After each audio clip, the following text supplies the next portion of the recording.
As morning light begins to shine, I seek your word and make it mine. In quiet moments, faith is born. With every breaking of the dawn, rise and reflect on promises true. With every dawn, I'm renewed by you. Guided by grace, strengthened by love, your light leads me from above. Your word, my hope, my guiding way. In you I find strength each day. Through trials and fears I trust and rest. In your wisdom I am blessed. Rise and reflect on promises true. With every dawn I'm renewed by you. Guided by grace, strengthened by love, your light leads me from above.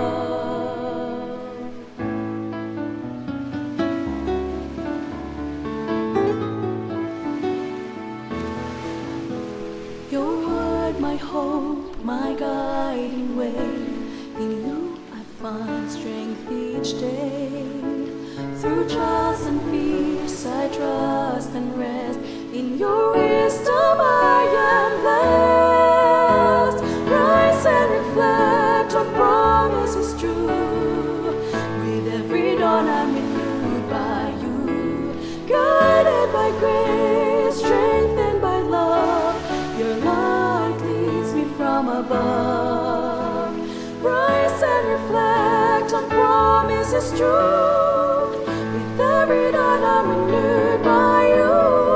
Guided by grace, strengthened by love, your light leads me from above.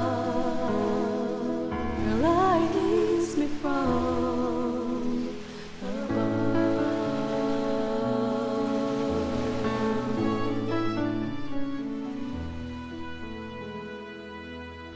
Isang bago at puno ng pagpapalang umaga kaibigan. Ako ang iyong kaibigan, Nerio Caranza. At bago po tayo magpatuloy, nais ko pong batiin ang ilan po sa atin pong napakaagang mga taga-subaybay. Si Rio Rose Gabayaran Purpus.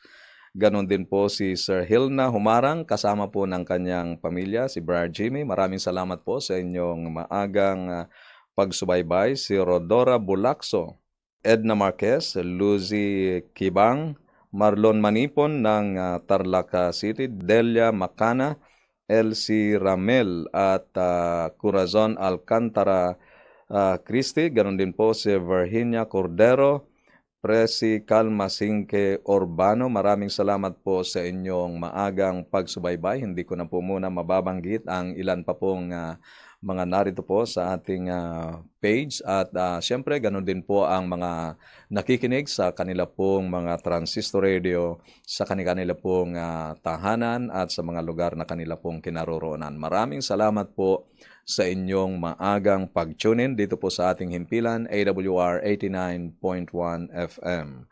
At ipinagpapatuloy po natin ang serye ng mga talata na matatagpuan sa Biblia na may tema ng pagkatakot sa ating Panginoong Diyos upang tingnan po natin ang kaugnayan nito sa atin bilang mga mananampalataya.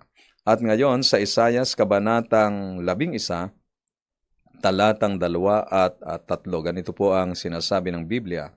Manatili sa kanya ang Espiritu ng Panginoon at magbibigay ito sa kanya ng karunungan, pangunawa, kakayahan sa pagpaplano, kapangyarihan, kaalaman at takot sa Panginoon. Magiging kagalakan niya ang pagsunod sa Panginoon. Hindi siya mamumuno at hahatol batay lang sa kanyang nakita o narinig sa iba.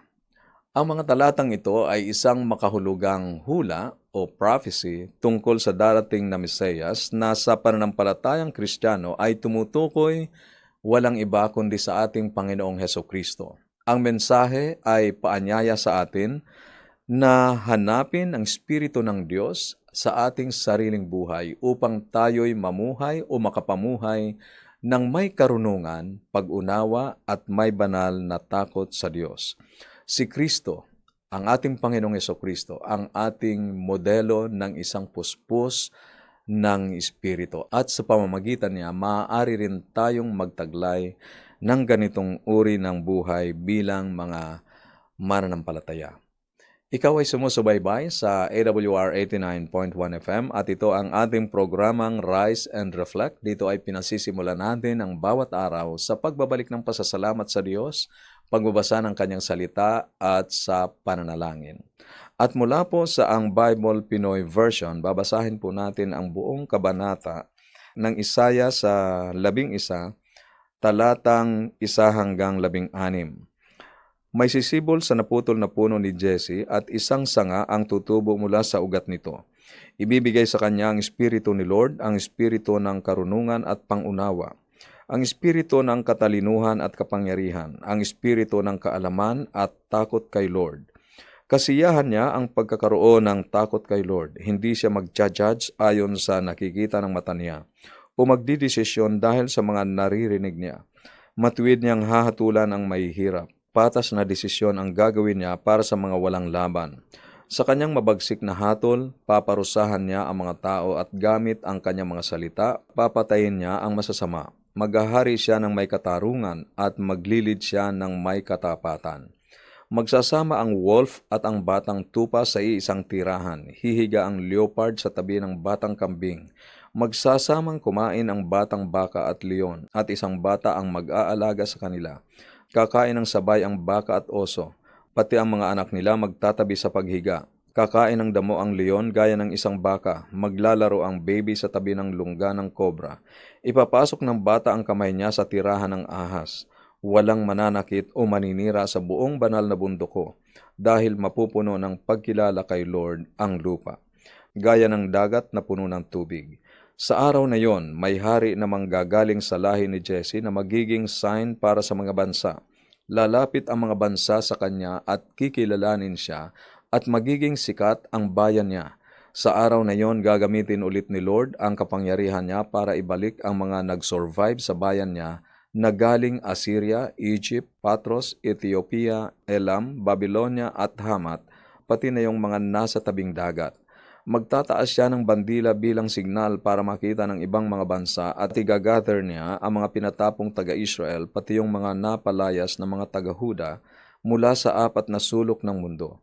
Maaalis ang pagsaselos ng Ephraim at matatapos ang mga panggugulo ng Juda. Mawawala ang inggit ng Ephraim sa Juda at di na aawayan ng Juda ang Ephraim. Sabay nilang susugurin ang mga Philistines mula sa west at magkasama nilang lilimasin ang mga taga-east. Sasakupin nila ang Edom at Moab at susundin sila ng mga Ammonites. Tutuyuin ni Lord ang katubigang malapit sa dagat ng Egypt. Papadalhan niya ang Euphrates River ng nakakapasong hangin. Matutuyo ito hanggang maging 7 maliliit na batis para makatawid ang mga tao gaya ng sa tuyong daan. Magkakaroon ng daanan mula sa Assyria para sa mga nag-survive mula sa bayan niya. Gaya ito ng dinaanan ng mga Israelites nung umalis sila sa Egypt. Ang Mesiyas at ang takot. Sangayon kay Isaya sa kabanatang 11, talatang 3, at ang kanyang kalulugdan ay ang takot sa Panginoon. Ang pagkatakot sa Panginoon, sangayon sa talatang ito, ay takot na kinalulugdan, isang takot na may paggalang, paghanga at para sa mga mananampalataya, pag-ibig. Itinuturo ng Isaya sa kabanatang 11, isang propesiya tungkol sa Mesiyas na ang Mesiyas ay mapupuspos ng banal na espiritu. Ang ibig sabihin ay ang espiritu ng kaalaman at takot sa Panginoon, sangayon sa talatang 2. Ito ay nagpapakita na ang darating na pinuno, ang Mesiyas, ay hindi aasa sa lakas ng tao kundi sa kapangyarihan ng Espiritu ng Diyos o ni Yahweh. Ang kanyang pamumuno ay itatatag hindi sa kapritso ng tao kundi sa gabay ng banal na Espiritu.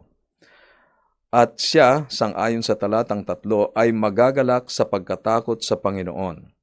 Ang kanyang kagalakan ay hindi sa kapangyarihan o tagumpay sa mundo, kundi sa paggalang at pagsunod sa Diyos.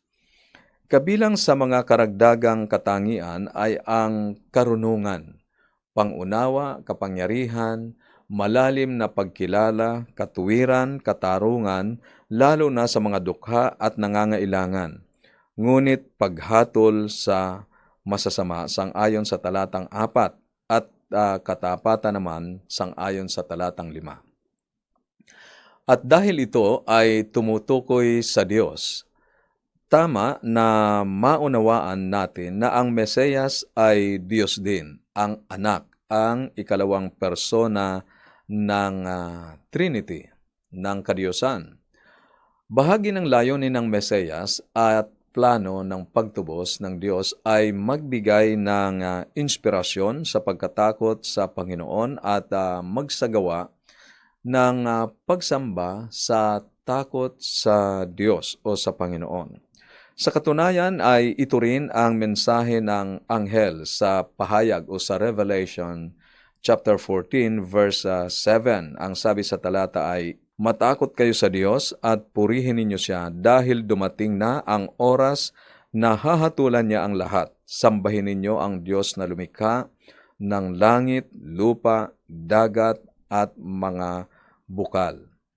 Ang Diyos na ito, nakarapat-dapat sa banal na pagkatakot at pagsamba ay ang Mesiyas, ang walang hanggang Diyos na anak, ang salita na nagkatawang tao, na lumakad sa gitna ng mga tao tulad ng isang tao, namatay sa krus, ngunit muling nabuhay, umakyat sa langit at muling babalik upang dalhin sa kaharian ang mga sumasampalataya. Kaibigan, ang ating Panginoong Diyos, ang Mesiyas, na napuspos ng banal na Espiritu, ay ang Diyos na babalik para sa iyo at para sa akin. Paano mo pinaghahandaan ang pagbabalik ng ating Panginoon? Kaibigan, paano ko pinahihintulutan o paano mo pinahihintulutan ang Espiritu ng Diyos na gabayan ang iyong mga desisyon araw-araw?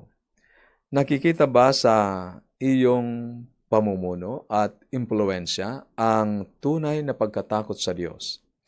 Ikaw ba ay aktibong naghahanap at nagpapalaganap ng kapayapaan sa paligid bilang bahagi ng kaharian ng ating Panginoong Hesukristo? Para sa iyong comment and reflection, maaari kang mag-text sa ating mga numero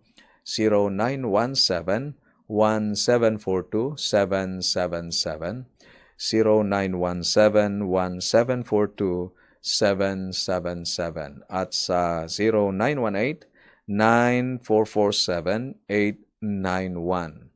0918-9447-891. At para naman po sa inyo na nasa Facebook page or YouTube channel, maaari po kayong mag-comment dyan po sa ating comment section. Tayo po ngayon ay dadako sa ating pananalangin at nais ko pong anyayahan ka na samahan kami sa pananalangin. Tayo po ay manalangin.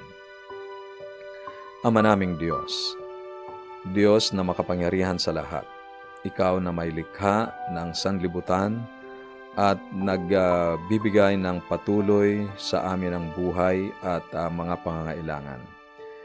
Ituro niyo po sa amin kung ano ang ibig sabihin ng kasiyahan sa pagkatakot sa Diyos. At ituro niyo po sa amin, Panginoon, ang daan ng pangunawa, karunungan, kaunawaan at katarungan, ang daan ng Mesiyas ng Israel, ang aming Panginoong Hesukristo. Tulungan kami na kasabikan ang Kanyang ikalawang pagdating at panatilihin niyo po kaming naghahanda. Ngayong umaga, dakilang Diyos, akin pong itinataas ang amin pong mga mahal na tagapakinig. Ang ilan po sa kanila ay nagpahayag na ang kanila pong mahal sa buhay ay mayroong karamdaman. Ipinapakiusap ko po, Panginoon, na inyo pong dalawin ang kaibigan naming ito na mayroong dinaramdam sa kanya pong katawan at hipuin niyo po ng inyong mapagpagaling na kamay upang magkaroon po ng kaginhawahan at maibalik po ang kalusugan ng aming kaibigang ito. Amin din pong idinadalangin, Panginoon, ang mga anak ng amin pong ilan na nagpahayag na ang kanila pong mga anak ay nais nilang makasama sa pananampalataya. Ang banal na Espiritu nawa po ang mangusap sa kanila upang ang mga kabataang ito ay makapanumbalik sa inyo at maging isa ang kanila pong sambahayan sa paglilingkod sa inyo. Maraming salamat dakilang Diyos sa tagumpay na inyong pong ipinagkaloob sa amin pong mga mahal na tagapakinig sa kanila pong paghahanap ng hanap buhay at paglago ng kanilang negosyo. Patuloy niyo pong pagpalain, Panginoon, ang kanila pong mga pinagkakakitaan. Maraming salamat po sa inyo pong pagdinig sa aming panalangin, sapagkat ito po ay aming hinihiling sa pangalan ng aming tagapagligtas, ang aming Panginoong Yesus. Amen. Amen. Kaibigan, ako po ay muling nagpapasalamat sa inyo pong pagsubaybay dito po sa ating himpilan, AWR 89.1 FM, dito sa ating programang Rise and Reflect. Maraming salamat po sa inyong maagang pag-tune in, sa inyo po na mga naglalakbay. Ingat po sa pagmamaneho. At nais ko pong i-offer sa inyo ang atin pong bagong aklat na ipinamimigay, Pag-asang Daig ang Bukas. Ito po ay mapapasa inyo kung inyo pong i-text ang inyo pong kompletong pangalan at address sa ating mga numero. Ang ating pong mga numero ay 0917-1742-777. 0917-1742-777 at sa 0918-944-7891. 0918-944-7891. At sa inyo naman po na nasa Facebook page at YouTube channel, maaari nyo pong i-comment ang inyo pong kompletong pangalan, address at contact numbers upang maipadala po namin ang aklat na Pag-asang Daig ang Bukas. Mapapasa inyo po ito ng libre. Ipapadala lamang po ninyo ang inyong kompletong pangalan, address at contact numbers dyan po sa aking nabanggit na numero, dyan po sa ating page at channel. Ito ang iyong kaibigan, Neryo Caranza, na nagsasabing, huwag kang matakot, huwag kang mangamba, huwag kang mag-alala. The Lord is always near you. Susunod ang mga makalangit na awitin at ang programang May Nagmamahal sa iyo.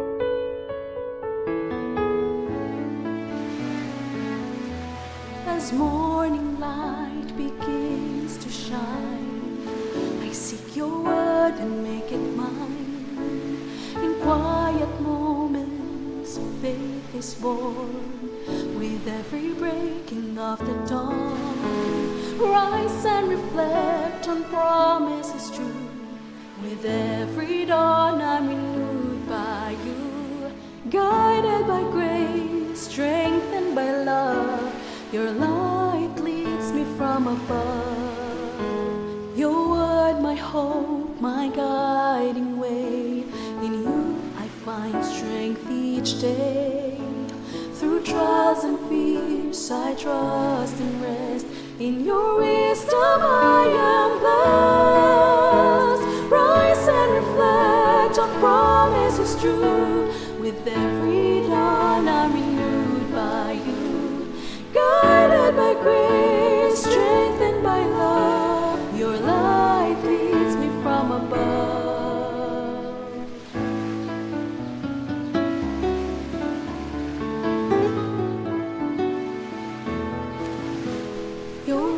My hope, my guiding way. In you I find strength each day. Through trials and fears I trust and rest.